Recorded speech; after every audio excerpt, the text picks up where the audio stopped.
M. Poilievre, cette semaine, dans un point de presse, a exclu, via son personnel, des questions, tous les médias traditionnels pour en accepter 4 qui sont identifiés à la droite ou à l'extrême droite, dont Rebel News, qui fait campagne pour le 51e État, et Radio-Canada, parce qu'on n'avait pas de représentant d'un média comme ça qui parlait français. Madame Hubert, est-ce que je peux vous demander quelque chose? Vous avez mentionné qu'on était supporters du 51e État, ce qui est faux.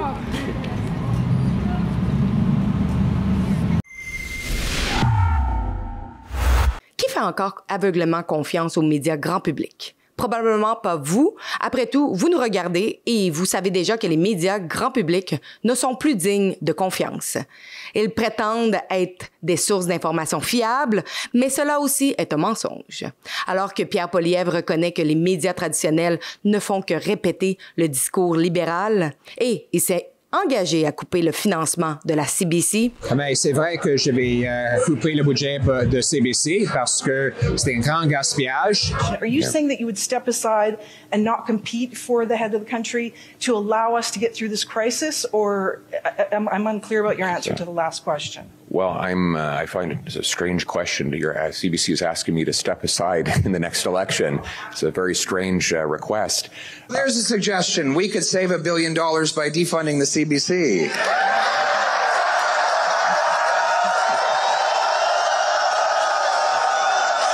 Les libéraux s'accrochent à leur machine de propagande.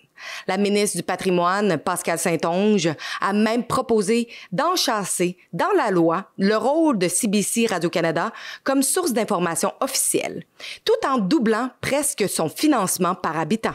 De la même façon, on a entendu lors de la commission sur l'ingérence étrangère le risque que pose la désinformation, l'ingérence étrangère, la propagande dans notre tissu social et dans nos façons de vivre au Canada. Et c'est pourquoi je propose que soit inscrit dans la loi le rôle que doit jouer CBC Radio-Canada pour lutter contre la désinformation et aider la population canadienne à faire du sens. L'an dernier, CBC Radio-Canada a reçu environ 1,4 milliard de dollars en fonds publics, selon son propre rapport annuel. Avec la proposition des libéraux, ce montant pourrait grimper à 2,5 milliards de dollars par an. De l'argent pris directement dans vos poches, que vous les regardiez ou non. L'une des collaboratrices de CBC Radio-Canada, la commentatrice politique Chantal Hébert, est régulièrement invitée à parler de politique. Elle est aussi une conférencière qui parle de politique ainsi que sur la démocratie à l'ère des soi-disant fake news. Mais voici l'ironie. Hébert elle-même a été prise en flagrant délit de désinformation. Et lorsqu'on l'a confrontée à ce sujet, elle a tout simplement ignoré le problème. Laissez-moi vous expliquer.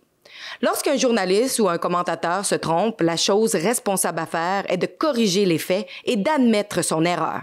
Un exemple récent, Chantal Hébert a affirmé que, en maintenant nos tarifs douaniers, ce sont pas nous qui payons, c'est eux. Mais pendant ce temps-là, en maintenant nos tarifs, c'est pas nous qui payons, c'est eux. C'est totalement faux. Les tarifs douaniers sont des taxes imposées aux citoyens du pays qui les appliquent. Un fait économique de base. Mais supposons qu'elle ait simplement fait un lapsus. Puis, le 21 février dernier, lors d'un épisode de Midi Info sur CBC Radio-Canada Audio, Hébert a faussement affirmé que Rebel News faisait campagne pour que le Canada devienne le 51e État des États-Unis. Vous parliez de cette entrevue qui a effectivement été publiée dans le Toronto Star. C'est une autre grosse différence entre Stephen Harper et Pierre Poilievre. Monsieur Harper parle au Toronto Star.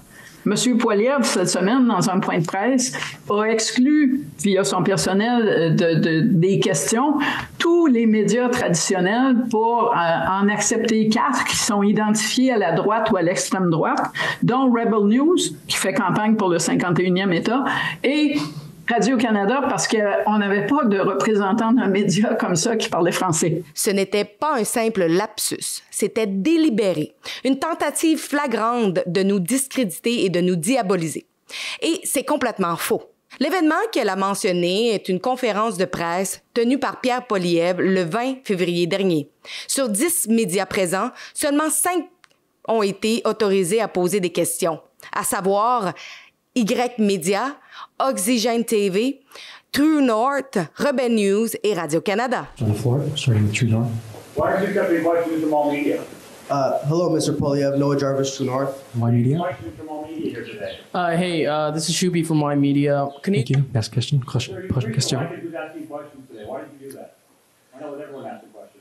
Go ahead, sir. You have your. Oui, you're up bonjour, next. Jérémy Bergeron, journaliste à Radio-Canada. Thank you. This will be the final question from Oxygen TV. Hébert a décrit tous les médias présents, à l'exception de Radio-Canada, comme étant de droite à l'extrême droite. Mais analysons cela de plus près parce que c'est totalement faux. True North est de centre droit, principalement éditorial. Y-Media, une plateforme dirigée par Yudhvir Jaswal, un journaliste qui a été décoré de la médaille du roi Charles III. Il a également interviewé Trudeau, Harper, Doug Ford et plusieurs députés libéraux.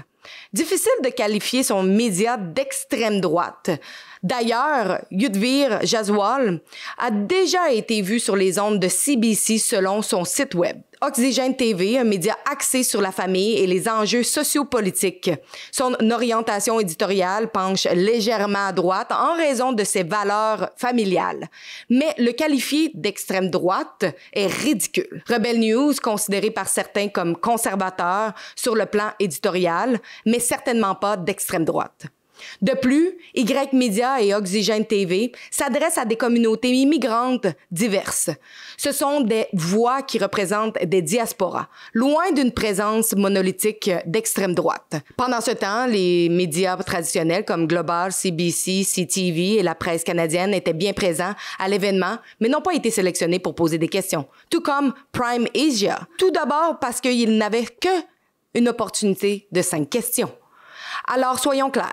L'affirmation de Hébert selon laquelle la conférence de presse était dominée par des médias de droite à l'extrême droite est totalement fausse. Et son affirmation selon laquelle Rebel News ferait campagne pour que le Canada devienne le 51e État américain, tout aussi faux. J'ai tenté de demander à Chantal Hébert pourquoi elle avait fait ces déclarations mensongères à notre sujet. Regardez comment elle a réagi. Aucune excuse, aucune correction. Juste une réaction très étrange. Madame Hébert, est-ce que je peux vous demander quelque chose? Vous avez mentionné qu'on était supporter du 51e État, ce qui est faux.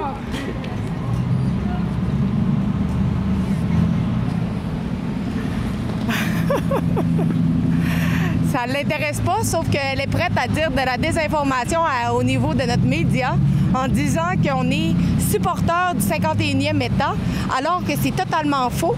Et Mme Hébert, vous voyez, je lui ai posé la question, elle avait l'air de s'en contreficher. Laissez-moi vous donner un autre exemple de malhonnêteté intellectuelle, cette fois de la part de Radio-Canada. Dans le reportage revenant sur la pandémie publié la semaine dernière dans Enquête, ils ont parlé des mouvements conspirationnistes, les amalgamant avec l'adhésion au 51e État des États-Unis. À l'écran, ils ont affiché une des publications de Rebel News comme pour créer un lien cognitif entre notre média et ce qu'ils qualifient de réseau obscur. Ces mouvements-là, ils n'ont jamais vraiment arrêté. C'est pas comme si du jour au lendemain, à cause que les mesures sanitaires ont été levées, les gens ont arrêté d'adhérer à ces idées-là, que le gouvernement essaie de les contrôler, qu'il faut s'opposer à toute autorité, aux médias et tout ça. Ce sont des gens qui continuent d'opérer peut-être d'abord sur des réseaux plus obscurs, qui étaient moins suivis peut-être par les grands médias ou par le grand public, mais ce qu'on voit aujourd'hui, c'est carrément X, Twitter. On n'a plus besoin d'aller dans les recoins du web pour voir où se tiennent ces discours. Voilà la réalité des médias traditionnels au Canada. Financés par les contribuables, non redevables et prêts à diffuser de la désinformation pour imposer leur narratif. Et ils se demandent pourquoi de plus en plus de Canadiens les délaissent. N'oubliez pas d'aller sur cbclies.com, c'est notre site web avec une pétition pour demander que CBC ainsi que Radio-Canada cessent de propager des informations mensongères. Donc, je vous invite à signer la pétition à cbclies.com.